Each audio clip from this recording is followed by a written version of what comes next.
A 42-day-old female was presented to the hospital with multiple episodes of paroxysmal cough and fever and was diagnosed with pertussis. Which of the following interventions will be anticipated by the nurse while caring for this client in the hospital? Select all that apply. Number 1, keep the client in airborne precautions. Number 2, monitor for seizures. Number 3, administer antiviral medications. Number 4, keep the client in PO. Number 5, administer Tdap vaccine. All right, so there are a couple of things I want you to really think about. This is clinical judgment, right? Have you looked at the age of the client? Did you catch up on the information that it's a baby? Do you see that? It's a 42-day-old female. It's not a 42-years-old female. It's a 42-day-old female. It's a baby. 1.5 months, right? Maybe about. I just wanted you to see that because it's not very specific to this question, but I just don't wanted you to overlook when you actually get some questions, because we have a tendency to just keep reading.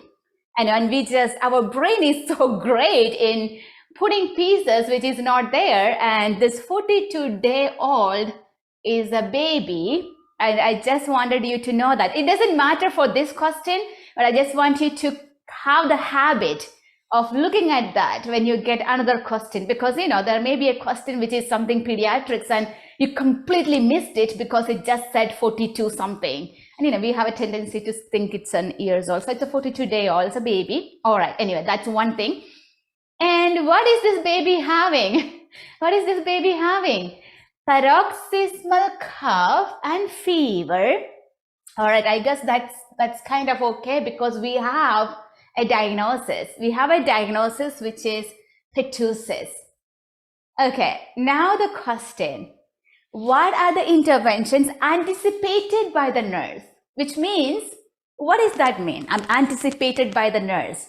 Are we looking for something we might be doing, right? I mean, that's what we are looking for, right? Something which we should be doing when there is a baby who is admitted with pertussis. That's what we are looking for. So basically your question is that the baby admitted with pertussis, what is something you will look for, or what is something you would do, or you might be going to be able to do, or the doctor is going to prescribe. This is when we can say, all right, I understood the question now. That's why sometimes it's very important to read it again so that you don't miss anything. Because even a slight piece of the question, when it is missed, it can mean something different. Okay, now go back to your information about pertussis. What is pertussis? What is the organism which is causing pertussis? Does anybody remember about pertussis? I mean, we talk about this in infection control, about the precaution stuff, and we also talk about that in infectious disease process. So there are two areas where, Bordetella pertussis is the bacteria. It's a bacilli. It's a bacteria. So if it is a bacterial infection, would you want to give antiviral medication? Is that going to be helpful? No. So which one can we eliminate? When we do that, I'm sure 3 is out, because you don't want to give any antiviral medicine, because we know Bordetella pertussis is a bacterial kind of infection, and viral medicine is probably not going to be the thing for that. Okay, and Anjana is saying that we learned in our droplet precautions, pertussis was one of them. So would you like to have some airborne precaution for them in that case? No, we don't need any airborne precaution. We actually need droplet precaution. Right? Does that make sense? Okay, so because of that, these two things are going to be out. It's not going to be airborne. It's not going to be antiviral. Okay, now the next thing is a 42-day-old baby. Would you like the baby to be NPO because there is pertussis? Do you see that? Is there a need for that? I don't think so, because pertussis, yes, I understood they're having this, the cough, the paroxysmal cough. I mean, the cough fit spells, they just having this cough and trying to breathe. I mean, I understand that, but it's not all the time coughing. They may get that coughing episode, but it might stop in between. So is it needed that they need to be NPO? No, I want the baby to be, I mean, I'm worried about the dehydration part in that case. So I don't need that. Now, I'm just giving these kind of thoughtfulness for you so that you can put them together in your mind. What do you think about 5? I see some of you guys saying 5. When someone is admitted with a disease condition, is having fever, would you like to give them vaccine? Would you give vaccine when someone is acutely ill and hospitalized with fever? I mean, I'm taking my kids to at least get a flu vaccine and they will like, do you have any fever? Have you had any fever in the past 14 days? If yes, we cannot give it now. We have to wait. That's the standard reply, right? So we don't want to give this vaccine stuff when they are already really sick. I mean, we would like them to get it maybe once they recover, but it's better to take it so that they don't get it. But if they are already admitted, we don't want that. See, it was so simple things. Now we have to have at least one answer, right? So what is going to be our answer for this question? Just 2. Now why? I mean, it's pertussis, and when we think about pertussis, the first thing which comes to our mind is this coughing episode. And by the way, I think you already know this, but let me show you some information. I just put them together. Whooping cough, I think somebody mentioned that whooping cough is something you already know. That's the other name for pertussis.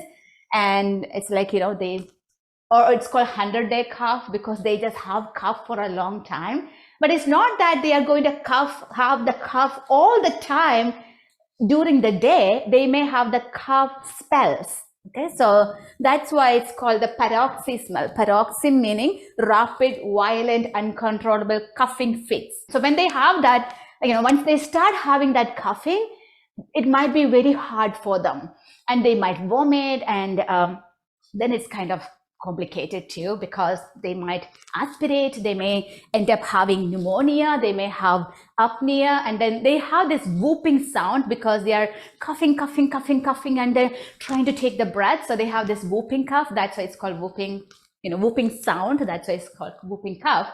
But these are some of the complications. And look at that. Okay, refractory can also happen because of that cough, but look at that.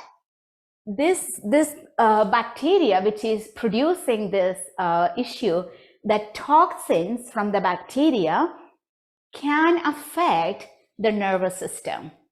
And encephalopathy meaning, the brain may get affected. Encephalitis can happen. Brain infection can happen.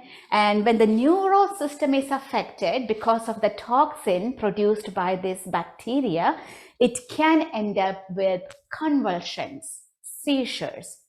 So is it okay to look for that? And the answer is monitor for seizures. We are not saying that everyone with pertussis is going to have seizures, but that's one of the complications, and we will be looking for that. So what is the answer in this question? For this question, 2. It's a little bit more information about the whooping cough. We'll be having droplet isolation, and this is the medicine we are going to use. The antibiotics which will be used for the whooping cough is macrolide. So erythromycin, clarithromycin, azithromycin, or trimethoprim sulfamethoxazole. These are the things which can be used, especially these 3. This one we might use if this is not okay, but these are the 3 medications which is very, very helpful in taking care of these patients. All right, okay, that will be helpful. And prevention, especially the vaccine is good, which has most of the time it's a combination vaccine. You have tetanus, you have diphtheria, and then you have pertussis three of them together. So DTaP or TDAP or DTP, whichever, I mean, there are several combination ones available, and that's really, really helpful. Okay, so that's helpful. And it's okay to take during pregnancy because it's a killed vaccine. Now, we are very worried when it is a live vaccine, but when it's a killed vaccine, it's still okay. And basically, when the pregnant woman take this vaccine, especially for pertussis, the vaccination or the protection can even go into the unborn baby, like through the placental barrier, it can reach the baby, which is a good thing. So baby actually gets the protection even before the baby is born. So right, that's the one we set it up. Just one of the things I want to share is the biggest revelation in my life, I would say, like the first aha moment is figuring out that my lack of intelligence or my lack of exposure to the world was not the issue to be successful. I don't consider myself as someone who was gifted with talents or intelligence or anything like that. So that was lacking, but that was not the issue. Figuring out that my lack of money was not the problem. That lack of time was not the issue because everybody had 24 hours. Lack of support or family or friends was not the issue. My lack of skills was not the issue. If I was not getting where I wanted to be, my problem was accepting that these are true and fixed problems. When I realized that this is not true fixed issue, that I can change all these things. It's up to me to change them. I am not born with a label saying that, oh, you like intelligence, you like skills, you like family, you like friends, you like this and that. That is not which happens to all of us. It's when we accept that I am this, that I am nothing, that I cannot do anything about it. That's when the problem happens. So today I'm telling you, it's up to you. So say no more. Say no more to every negative things you think you are. You are not. Right? You have to believe that. There is so much you can do with persistent, with hardworking, with beliefs, with confidence, and there is nothing which you cannot do. If any human being in the world can be successful, you can be too. There is no excuse which is going to stop you from achieving that. So today onwards, tell yourself first, no more. This is the last time I am going to accept any negative comments or negative thoughts from anybody about me because I can make it happen. Okay, but you have to believe in that. You are the one who has to change. Now, don't believe in family history. If you think, oh, all my family is like, never been nurses before or never passed any exams or never went to college. No, you are going to change that. Your family history is not your history. Somebody has to get up and say, my family history of negative stuff, stop with me. I am not going to take it to my children. No. This family history is going to be rewritten by me because I am going to do that. And please make sure that you do it because you have the capacity to do that. You cannot be the person you want to be unless you decide to do that. And when you do that decision, God will help you. Because God can only give his part to the right deserving people who work hard and believe in themselves, right? So we need to get there. So what I'm trying to tell you is if I can stand here in front of you, because I know where I come from, I remember all my struggles. So if I can stand in front of you, then you can too. Because we are just the same. Just the same.